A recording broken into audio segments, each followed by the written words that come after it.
Thank you, sir. Jai Jagannath. Bande Utkal Janani. Srimati Supriya Sule. Stand here to make my very small intervention. Sir, I even want to flag my disappointment of this white paper.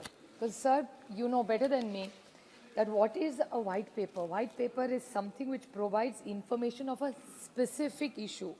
And in the sense, when the paper was presented to all of us, it was not exactly a white paper, it was comparison of two government tenures of a decade of each.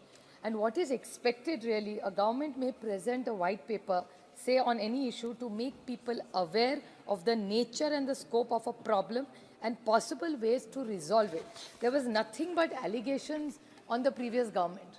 So there was no suggestions, nothing new coming up, sir, as you're aware, that globally today, artificial intelligence is really going to come straight from agriculture to education to industrialization. It's going to change all our lives. You call it disruption, you call it change. We'll all have to adapt to this. So I actually expected a white paper for this government at the fag end of 5 years to come up and spend this entire day on not be a prisoner of the past and the history, but talk about something that today we can all put all our minds together to create something new for a better India and the future of India. But clearly the entire treasury benches, same rhetoric of some 10 years, allegations, mudslinging, and I think my friend Jayant Sinha, as he used the word cherry picking against us, today he cherry picked data. So it was quite disappointing and his entire speech was illusionary. He kept talking about a bullet train. I was really confused because I'm not aware of a bullet train in India. So I don't know which bullet train he was going on about 3 times in his speech. But this white paper is not a white paper, it's a politically colored paper. That's the limit. Paper was white. Paper was white, but the data was probably politically colored. Letters are black. Letters in the white paper are black. Sir, and if you go into the details of it, I'll make it very short as going by data, because the unemployment rate in the two comparisons, since they've not called it a white paper, it's a more comparison paper. The unemployment rate, UPA was 2.2, while the present government is 6.6%. The average GDP growth rate at the previous government was 8.13, which is 5.6 now. The fiscal deficit with my friend Jayant Sinha, who's so much more learned in finance than I am, but my limited knowledge of finance, the fiscal data, if you take the entire 10 years together, fiscal data of the Dr. Manmohan Singh ji's government was 4.548, while Narendra Modi ji's is 5.8. The disinvestment is 0.026 for UPA, while 0.1% in NDA.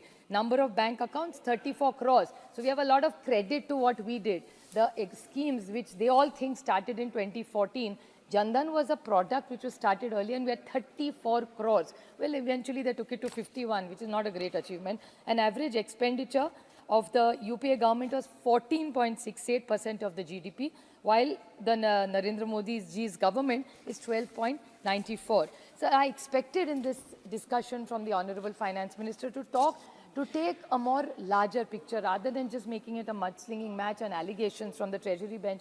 Either talk about healthcare, talk about education, water, anything, and the comparison of the total budget, because they always say the spending has gone more, which is not the case.